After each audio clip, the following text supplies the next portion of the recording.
Good afternoon, and thank you for joining us for the Afternoon Education Advocacy Series. This is the 101 workshop, and we're so glad that you're here. And what I would like to do is start by introducing myself. I am Gina Keller, and I am the director of the Commonwealth Learning Partnership. And while we are waiting to get started, which is just a split second, really, take some time to go into the chat, introduce yourself, tell us a little bit about yourself, where you do your work for students, maybe what your role is. It would be really good to see who all is joining us. And then while you are doing this, I'll let you know that the Commonwealth Learning Partnership is an amazing, almost 1-year-old established collaborative of professional learning organizations, individuals, and higher ed entities who have a deep, deep commitment to modernizing education in Virginia. And part of our work is to upskill educators and look for ways to build skill sets. And that's why we're here today, is to look at not necessarily what to advocate for, but how do we advocate? How can we help you have a voice at the table in your local, state, or even federal issues? So again, thank you so much for joining us.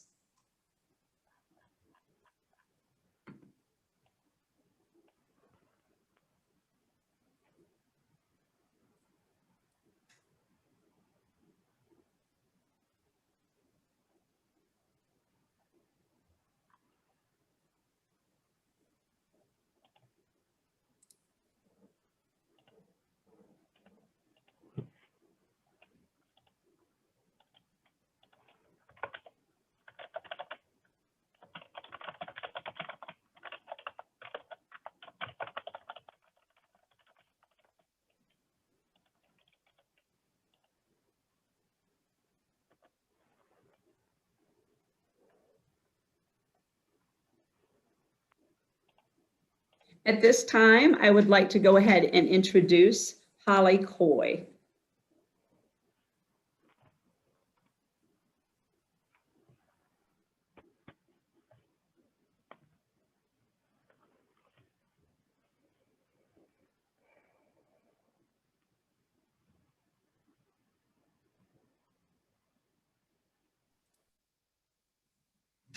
Holly Coy is the Assistant Superintendent at the Department of Education. She works as the Assistant Superintendent for Policy, Equity, and Communications. And so, Holly, thank you so much for joining us today.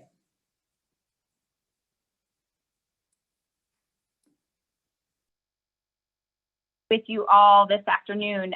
Can you all hear me okay? Thumbs up. Excellent. Okay. I am delighted to be with you all. As I jump in and share a little bit about myself and my perspective on the policymaking process, please feel free to continue introducing yourselves in the chat. It's wonderful to see some familiar and some new faces in the chat this afternoon. So as Gina mentioned, I currently serve as the Assistant Superintendent for Policy, Equity, and Communications at the Virginia Department of Education, but have worked in state government for about 11 years now, and before that was in DC working on federal issues, and so bring a variety of perspectives to the work this afternoon. So I thought I'd share a little bit about my current role, but also some of the previous roles I've served in. And share a little bit about, at the state level, some of the things that are swirling right now from a policy perspective with regard to K12 education. Talk a little bit about the General Assembly from this 2021 session that is nearing an end, mercifully. But also share some broader context, and then just kind of chat a little bit about process and advocacy and what that looks like in the K12 space. And happy to answer questions as appropriate and share what I've learned along the way. So first, in my current role, I work for the Virginia Department of Education, and our team consists of the policy teams, which is kind of everything from legislative to the Board of Education and supporting their work as policymakers in Virginia. but our equity office as well, as we seek to embed equitable approaches in all of the policies that we're advancing in Virginia, and then our communications team as well. In this role, we work on legislative matters, but we also work through the regulatory process with the Board of Education to advance policy that way. The Virginia Constitution outlines kind of some specific responsibilities for the Board of Ed, and so they're an important actor in this space. But we also work with the Governor's Office and the Secretary of Education in advancing the Governor's priorities when it comes to K-12. And I know a little bit about that. I previously served as the K-12 Deputy Secretary for both Governor Northam and Governor McAuliffe. And so have had the pleasure of working on that side of things as well when it comes to K-12 policy. The Secretary's Office, just by way of context, is kind of unique. It is small, but represents or strives to represent the governor's interests in policy matters, but also serves as a liaison with the Department of Education, with other state agencies like the State Council for Higher Education, coordinating amongst those and making sure that there's kind of a unified approach to policy issues in the Commonwealth. So what's happening in K-12 policy these days? What should we be aware of? What have you heard chatter about, et cetera? So I'll start by saying that we're at the end of the 2021 legislative session, which, as with all things over the last year of our lives, has looked very different to what we are kind of quote unquote used to. It's been a virtual session. And so lobbying has taken place virtually. The public has been able to comment virtually on bills. It's been a different beast this year, again, like so many things during the pandemic. As you might imagine, there are certainly some interesting conversations happening with our legislators in light of the pandemic. Should schools be open? In what way should they be open? What does testing look like for our students in light of the pandemic? Is this a reason to reduce the number of SOL tests we give in a year, or change how we administer SOL tests? Those have been some of the hot topics that our legislators have debated over the last few weeks. And of course, it always ties into money. So how have schools been impacted by COVID financially? We know that our divisions have seen lower enrollment this year because of the pandemic, particularly amongst our youngest learners. Preschoolers and kindergartners in particular are driving that. And in Virginia, that means a loss of state dollars. And so there has been a significant conversation to make sure that our divisions are held harmless in light of those enrollment dips and are able to maintain their operations smoothly. And so that has been a big piece of the budgetary discussion around K-12 education. In addition to all things COVID, I'll just mention a couple other hot topics that we've seen over the last few months. First is a discussion around the cultural competencies of our educators. And this is in large part coming from a conversation happening at the state level with the African American History Education Commission that was created by Governor Northam and put forward some recommendations for professional development for educators around the Commonwealth, but also some recommendations for standards changes in our standards of learning. And so the Board of Education took some action on those standards this past fall, but the governor also advanced some bills this session in partnership with some legislators around ensuring that educators are equipped with the skills and supports that they need to create culturally responsive classrooms in meaningful ways. The other hot topic I would just mention and share with you all has to do with special education. And this is in part because there is a body in Virginia called the Joint Legislative Audit and Review Committee, and they are kind of a nonpartisan research entity here in Virginia that is charged with tackling different topics each year. And they've been looking at special education in Virginia and what enhancements in particular are needed at the DOE level. So they had some recommendations this fall that translated into a number of legislative proposals and budgetary proposals this past session. So I share all that by way of kind of what are the hot topics that have been swirling with legislators in the recent weeks as the Virginia General Assembly has been in session. But we know that policy is not just made at the legislative level, though that is certainly a significant piece of the puzzle, but that there are decisions at the local level and at the federal level that obviously impact the delivery of education in significant ways across the board. And so I just want to shift gears a little bit and speak more to some of the process and advocacy components of navigating what that looks like. And I think when we think about advocacy, at least for me, I've found that so many of us are intimidated by the idea of it, of engaging the process, of knowing what the process is, how to even begin. And it looks like my video went out. I apologize. Hopefully it'll be back here in a second.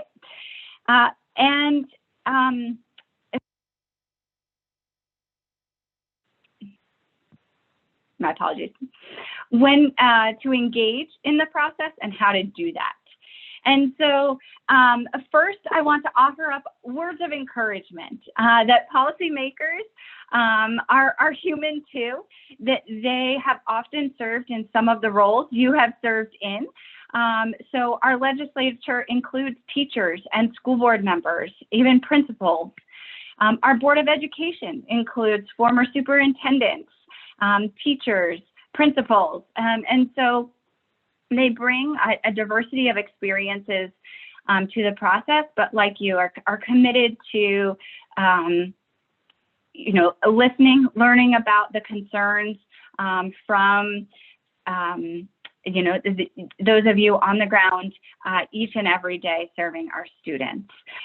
So I want to help assuage any fears out there about engaging, and you're here today, and so hopefully, that is not too much encouragement that you need since you've already shown up this afternoon.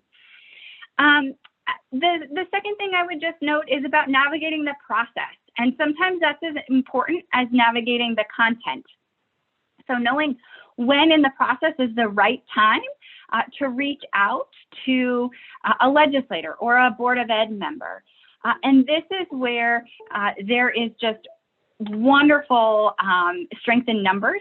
And there are wonderful associations and entities around the Commonwealth that can help, get you plugged into the process and knowing, when a bill will be heard, or, when the board is taking the final vote on something, so that you can be effective in your advocacy and bringing that perspective to decision makers at the right decision point. And I would just note there that in addition to the process, what is so critical to effective advocacy is the creation and sustaining of meaningful relationships with policymakers. And that doesn't just happen right before a big vote on something that's of concern to you or to your community or to your school. It's really something that must be tended to over the long term. And so when we think about our legislators, for example, in non-COVID times, meeting with them in person over the summer, when there's more time and space to dive into some of the issues that are passion points for you, so that they are then equipped in a very compact 45 or 60-day session to bring that experience and insight to bear in the decisions that they have to make very quickly. And so I'd encourage you all to think about relationships and building those relationships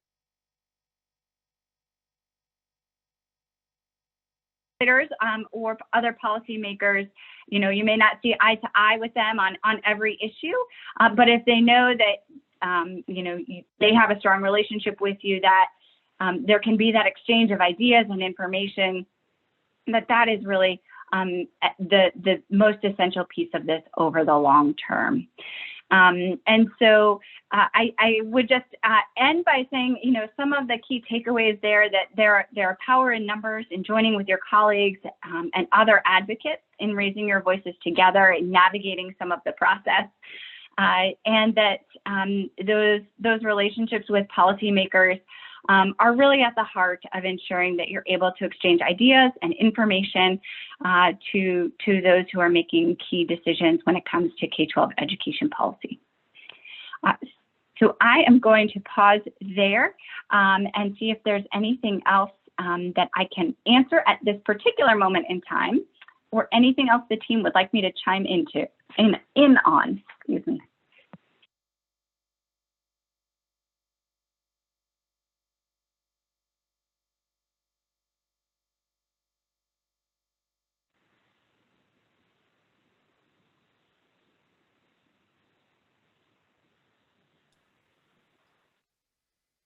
So Holly, this is Stephanie Krause from JFF. Thank you so much for your presentation. I just would encourage folks, if you are listening in, I know I just put it in the chat, in a moment here, we're going to be breaking into small groups.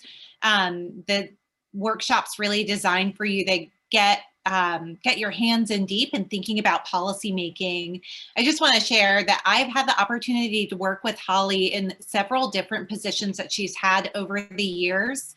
And for folks who are listening and thinking about asking a question, or who have any kind of question, I'm going to go out on a limb here and say, you know, Holly and I are both moms with kids in school, in the thick of this. And I really have not met someone in leadership in education policy at a state level who has both such a command on how you do policy and such a real like mom heart about the realities of this work. And so I just want to appeal to everyone who's on the line to think about coming off video. And if you have a question about either what has happened this session, how things work at the department or with the Secretary of Education or the state board or the legislature, you've got somebody here in a very small, intimate setting who's literally staffed every single one of those things, who you can ask that question to. So if you've got something in the chat that you want to add, or if you are in a position to come off video or come onto video and join the conversation, Holly's one of my favorite humans in the world. She knows this stuff. She mentors new governors, aides, and staff who come on from other states on like how to make this work. It's a real gift to have her on. I'm in the Holly fan club, obviously, but if you've got any question in the space, this is your moment.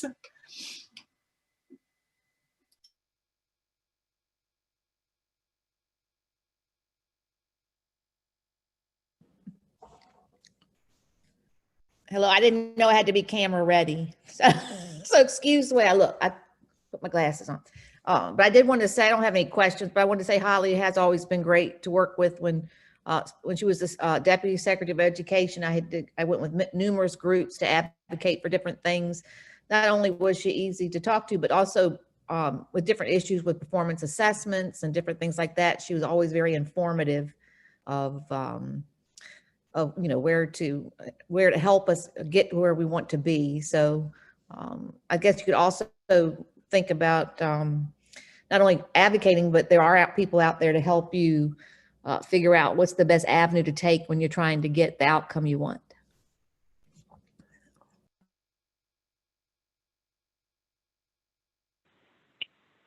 Amy and Stephanie have both been very, very gracious. I'm happy to try and answer any questions that you all might have, but just to Amy's point, a lot of times there are multiple ways to get to the same kind of end policy goal.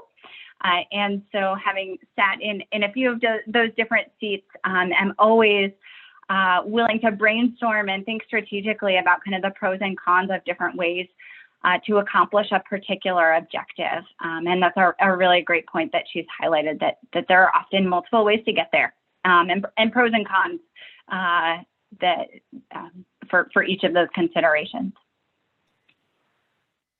Hey, Holly, I do have a question for folks. I'm thinking about when I was in the classroom teaching, the idea of ever going to the legislature or like talking to a governor's staff would have been incredibly far away. And then as a school leader, going and not really knowing how to get started. If folks are taking sort of a first step into advocacy, both at a relationship level and a tactical level, what would you recommend they do to even begin orienting toward being a part of the policymaking process? It's a great question. I think, you know, I mentioned earlier that there's strength in numbers. And so whether it's colleagues in your school building who are plugged into a particular effort, whether it's, you know, the Elementary School Principals Association or the PTA, you know, there are numerous entities out there who you could easily sign up for emails and updates. Or if you're really passionate about one particular topic, would love to brainstorm with you about how to get plugged in on that one particular topic, you know, wherever the discussion is here in Virginia. So that's kind of why I said there's strength in numbers, because it can be helpful sometimes to plug into an advocacy organization whereby staff can help you navigate and who is, you know, sending emails when there's something pressing, but finding others you know, who are on that journey as well, and happy to help you find those partners along the way if it would be helpful. I will say, you know, from the agency perspective, I don't know that we make it easy to plug in to the board's work, for example, but there are certainly kind of email listservs to sign up for so that you know when things are coming down the pike.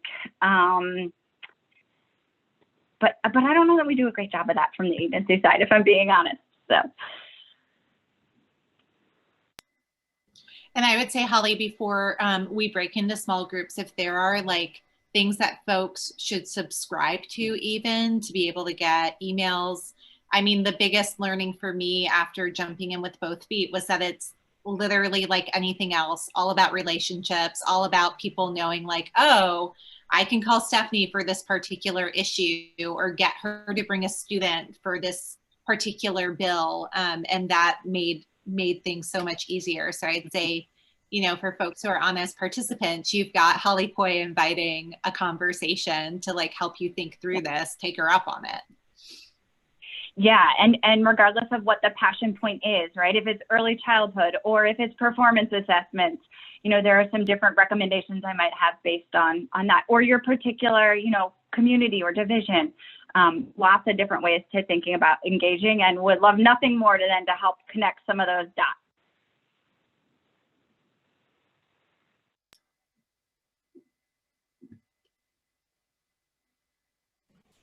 And I was going to say too, I don't know if I'm supposed to talk here, but I agree with Holly to get in with advocacy groups. There's strength in numbers. And if you're like me from the country, it's just intimidating to try to drive down to Richmond and find parking and find the right building. So I think, and not much less get to your topic you want to advocate for. So I think like the Teachers Association or, you know, whatever different groups you can find, I think there are strength in numbers just for the whole process can be intimidating.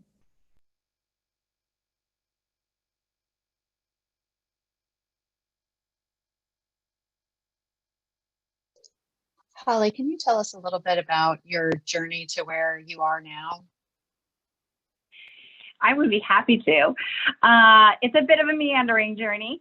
So I worked in DC at the American Bar Association many moons ago, working on a variety of federal issues while I was in grad school. And a lot of my time there was spent on juvenile justice issues. And family circumstances, my husband and I moved to Richmond. And when I got to Richmond, I got plugged in with the Virginia Interfaith Center for Public Policy, one of those advocacy organizations that works on a number of different topics at the state level and advocating for different policies. Their organization is largely focused around poverty and hunger, with some environmental and access to healthcare components too.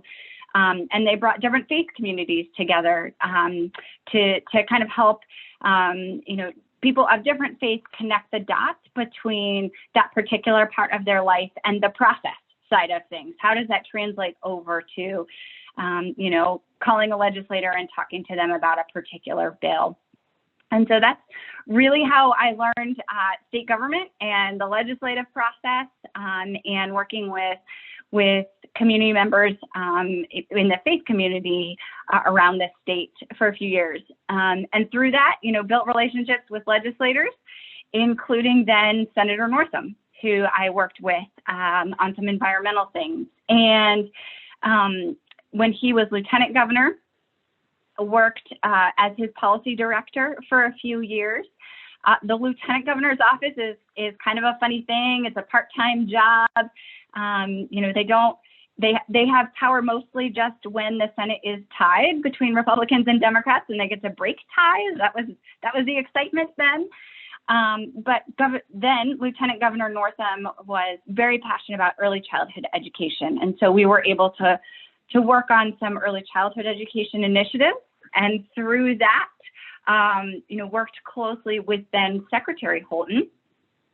And when the kind of deputy role opened up in her office, we'd been working on some early childhood things together, and I moved over into the administration in that capacity. And then it was a bit unique, but was able to stay over when Lieutenant Governor Northam became Governor Northam.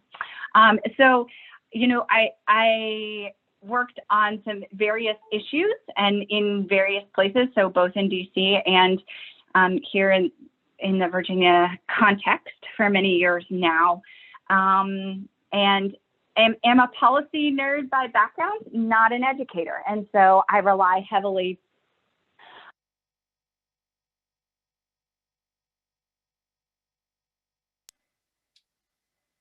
Oh no, Holly. We missed you right here at the end. It looks like we just lost you. Can you hear us? I can. Can you hear me now? Yes. Excellent. I'm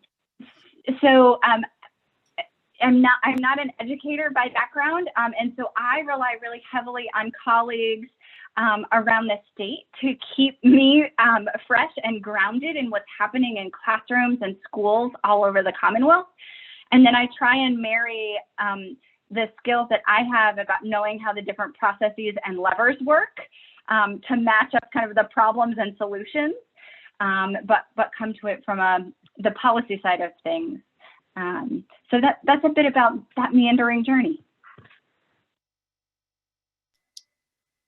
So Holly, I'm gonna jump in here and make one more just recommendation for folks to write down Holly's name and figure out a way to be in touch if you have specific things that you want to talk to her about. She really is not only an asset, but a real ally to you. And as someone who's been sort of active in the chat and now coming in with questions, I want to make sure I introduce myself to you as well.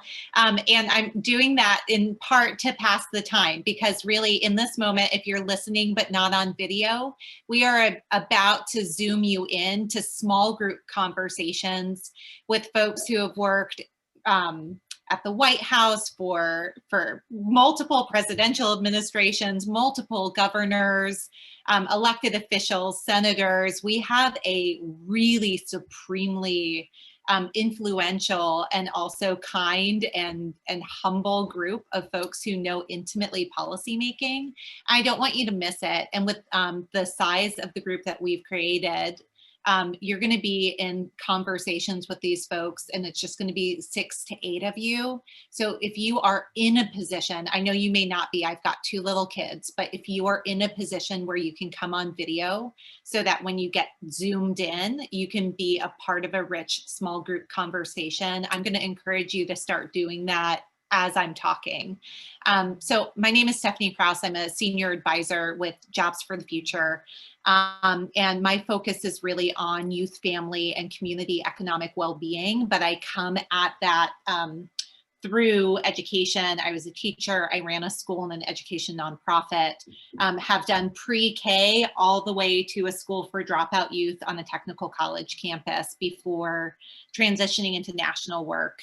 I've had the real fortune, I would say fortune of a lifetime, to be working in Virginia, even though I'm not a Virginia resident, for about 8 years now, which is wild to think that it's been this long, and a part of working with the folks who are organizing this call to think about what does a more modern and equitable view of public education in the Commonwealth look like. And that built off innovation that was happening in all of your communities across the state, and changes to SOL tests and trying to have a less tested student body. And it moved into the Virginia is for Learners campaign, which hopefully some of you have heard about. And that formed first a coalition of the willing who really wanted to do deep education transformation and equity work. And in this past year, to the launch of the Commonwealth Learning Partnership. In that work, we have been able to pull 2 really big partners to the table who have been there really from day one. One is the organization where I'm a senior advisor, Jobs for the Future, which is focused on economic advancement. But our policy team includes Lexi Barrett and Erika, who are dear friends of mine and who have experience. Okay, I see Lexi's face. So Lexi was a senior policy person for Senator Durbin, and then she was a policy advisor for President Obama. And she has been leading our policy team at JFF for a long time. She can talk in and out of just about any K12 or higher education policy issue, and has in the past few years become equally expert at talking about economic and corporate policy as well. Her colleague Erika came out of a similar space. So she worked, if folks know John King, who served in the Department of Education and then as secretary or assistant secretary. She worked for him and has really deep experience also on the Hill in the department thinking federally, and has done a lot of the work at JFF around K12 education policy, career pathways, and knows just as intimately as Lexi sort of the ins and outs of how do you actually shape federal policy. And both of them have been thinking a lot about how do you shape federal policy in the context of a global pandemic. We also have our team at Capital Results. So Julie Ralio founded Cap Results. Julie, you'll have to put in the chat however many years ago, and worked for one of the Bush administrations, and then was a communications director for a governor, knows, I think, every elected official in the state of Virginia, and really has both the strategic communications chops and the policymaking chops, as does her colleague, Rob, who has been a partner with her at the firm for a very long time. And Rob also, like our esteemed group of friends on the call, worked for presidential administrations and elected officials, and with them, with also folks who are running for office and often high office, and has spent, I'm sure, the majority of the last few weeks just staring at a zoomed in legislative session. And knows intimately how to build a policy and get it passed. I wanted to go that deeply into this group because you are going to be going into 2 rooms and then switching. So you'll have 30 minutes with Erika and Lexi, and then 30 minutes with Rob and Julie, or the reverse. We're just gonna combine you know, in sort of a random assortment. Our colleague Lauren has been behind the scenes assigning you. And what we wanted to do was give you the chance with these real experts to like dig in deep in an agnostic way to what actually works. Like, and we know this from education, right? Teaching and leadership. There's what you're trained to do or what you're told to do, and then what you actually know works in real time. So this is not to push a particular agenda. We don't have policy priorities that we're going to be presenting you. We've got 4 people supremely experienced who can just get super real and honest with you and talk through if you want to make a policy change, how do you actually get listened to? And then